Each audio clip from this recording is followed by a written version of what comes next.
Well, that's a real sucker punch for Norwich City. And I think for the first time this season, I'm sat here feeling a little bit deflated about what I've seen this afternoon. And look, Norwich put on a really good show. I'm not going to sit here for the next 10 minutes or so and slag off the performance or was disheartened from what I saw. I just feel a little bit down, a little bit, it's kind of us against the world at the moment. And I'm going to try and channel those thoughts into something positive. But yeah, Norwich were 1-0 up after 89 minutes and have lost 2-1 to Cardiff City. It was a lovely stat. Well, actually, it wasn't. It was a horrible stat, but it was nicely executed by Chris Gorham on BBC Radio Norfolk. And he said Norwich have now lost more times in Wales this season than they have in England. And that's a damning statistic. Obviously, we lost 1-0 to Swansea City earlier in the year and have now lost 2-1 to Cardiff. But this one is certainly a lot harder to take. I was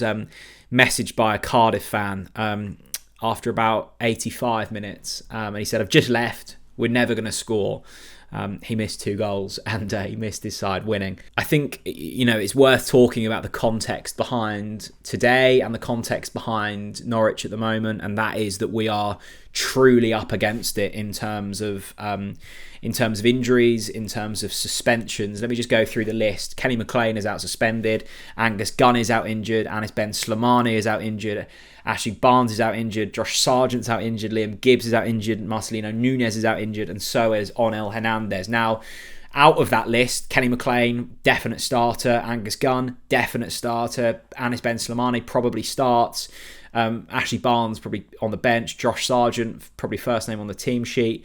Marcelino Nunez definitely starts. So you've got 5 players who are definite starters who are, for whatever reason, not available at the moment. It was an extra bit of power behind the right hook that we would deliver today that both Ben Slimani and Josh Sargent were added to that injury list, and not looking good on the Josh Sargent front. Just saw before I started filming this that Paddy Davitt had spoken to Johannes Hoftorp and he said that it's a groin issue and surgery can't be ruled out.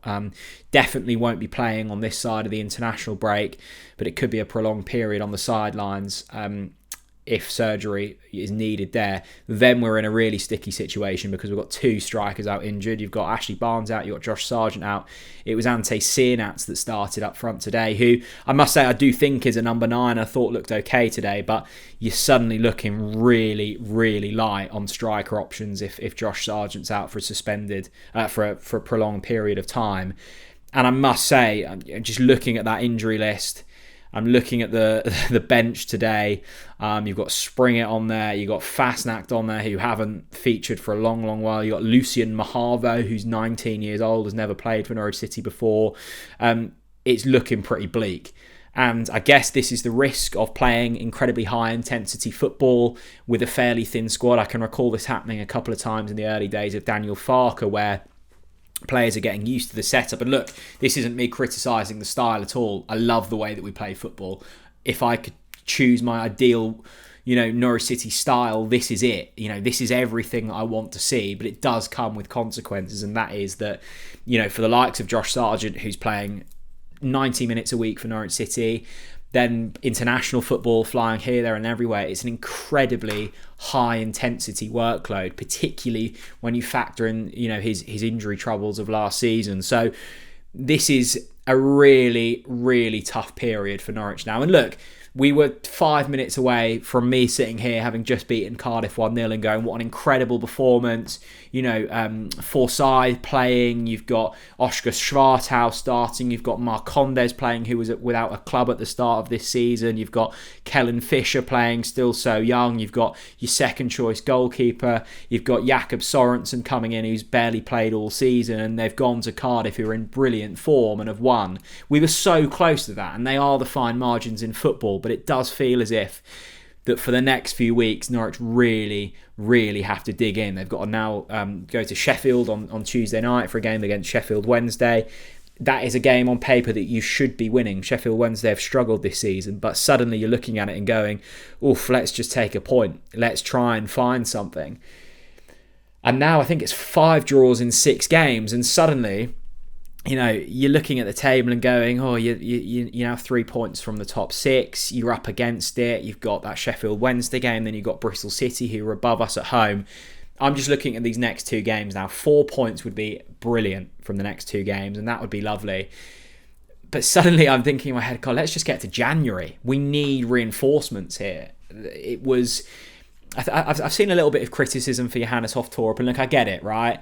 We maybe went slightly defensive a little bit too early, but as I say, earlier in the video, we were a couple of minutes from this being a really professional win and this being absolutely brilliant. It's a deflected goal, and a good strike in the end from O'Dowda that's won it for them. But we had chances at 1-0. It was a brilliant double save off Sainz and Stacey. We could have gone 2-0 up there. We could have gone 2-0 up through the Duffy header.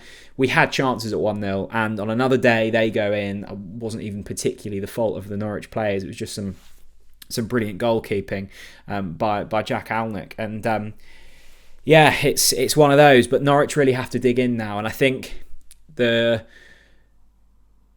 expectations of pre-season, where you're looking at this squad and going, cool, it's quite thin, and like, how will this football hold up? Well, these are the consequences of that, and it will be fascinating to see now how Johannes Hoftorp adapts and pivots, and which players will step up. I must say, I've been, after a really, really kind of hot start, I've been slightly disappointed with Emmanuel Forson. I think he's looked slightly off it, and look, he was brought on with 15 minutes to play alongside Grant Hanley, so it's hard when you're in that situation and you're trying to sort of hang on to find the performance. But I thought I'd like to see a little bit more from Emmanuel Forson. Granted, he's still very young, and I think that will probably be the substitution that will be criticised today. That I think there was a point when we had 4 centre backs on the pitch.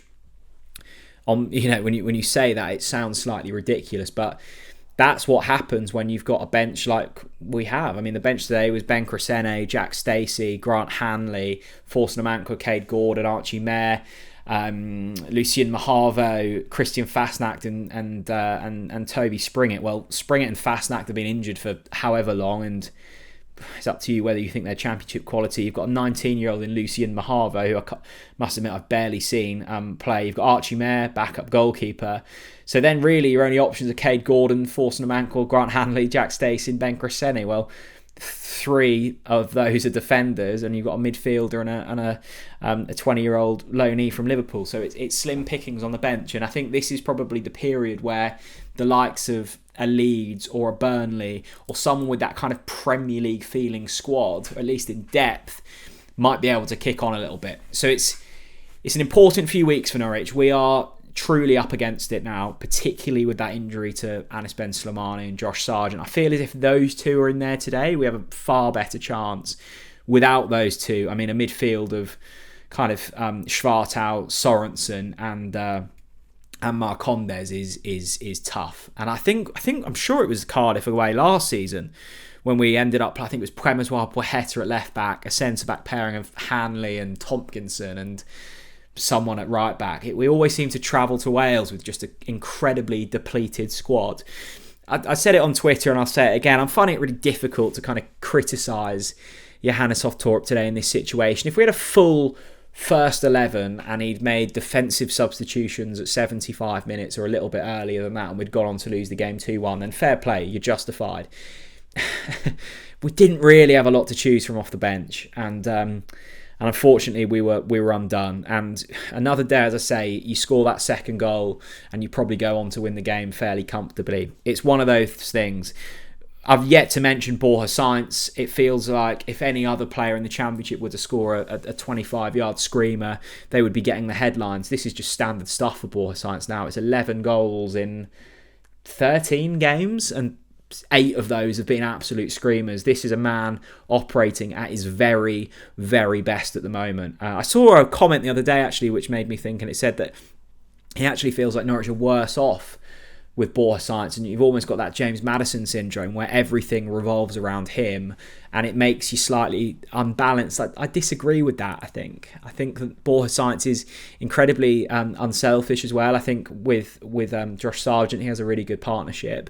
He was unlucky not to score a second today. I thought he was excellent, and look, we're going to do well to keep him beyond January, I think, because he is very much on the radar of Premier League football clubs now. He is putting up serious numbers in the Championship. I think he's 3 or 4 goals ahead of Josh Madger, who's second in the division in terms of top goal scorers, and he's not even a striker. This is scintillating stuff from Borja Sainz and is incredibly fun to watch.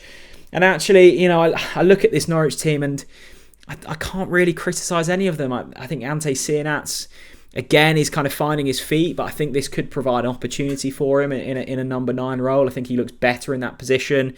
Oscar Schwartau, incredibly young, I thought held his own.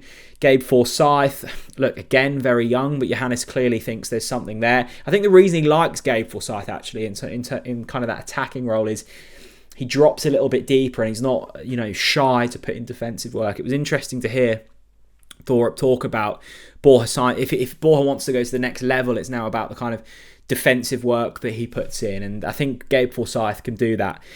Emi Marcondes, I think, has been really impressive, actually, considering he was without a club at the start of this season. Having said that, after 75 minutes, I think he looked absolutely shattered, as he probably would be. I think there are a couple on the pitch come the end there where you go, yeah, they are absolutely shattered. And unfortunately for them, there is absolutely no let up in this schedule. It's now a Tuesday night trip to Sheffield. So this was always going to be a gruelling period for Norwich. And I think the draws to Middlesbrough and Preston were, look, you'd probably want to beat Preston away from home, but actually with the context, it was an okay point. Middlesbrough was scrappy at periods, but a point felt almost like 3 because of the manner of the game. And I thought Middlesbrough looked really good on that day, but have since, I think, lost 3-0 today to Coventry. But this feels really disappointing, and a win here would have been massive and just really kicked on. But actually now, it's, 1 win in 6, something like that, and that was that 4-0 win to Hull. It's been a while. It's the 5th of October that our last victory, so it's been a month since we've won. This certainly isn't me being down. This is me saying we really need to dig in now the next couple of weeks. We need to find something, and whether that's adapting the way we play, whether that's a player that we maybe don't expect it from just stepping up and taking this by the scruff of the neck, because without Sargent, without McLean, without Gunn, you've got the core of your squad not playing football, and that is not good for any team. So let's dig deep and let's find something. But I think my overriding message here is, look, these types of injury lists will happen to those teams that have been without kind of parachute payments for a few seasons, and this certainly isn't me coming on here and crying about our situation, because I completely understand how fortunate Norwich are. But when you are a side that have probably got pre-season expectations of mid-table, you will have these periods, and we are going through that period at the moment. Let's get into the international break and then let's look to January. But I still believe in this system. I still very much believe in Johannes Torup's philosophy and tactics, and I don't criticise him one bit for the decisions that he made today. Some might, but when you've got the options you do off the bench, throwing on Grant Hanley, it is what it is. That's not his fault. That's the maybe the fault of the system and previous regimes. The fact that he's still got the likes of Grant Hanley on the bench, but that will change with time. Norwich have lost this game 2-1. I would love to hear your thoughts down in the comment section below. It was so close to being a brilliant away win, but unfortunately, it wasn't to be. Thanks for watching, everyone. Bye bye.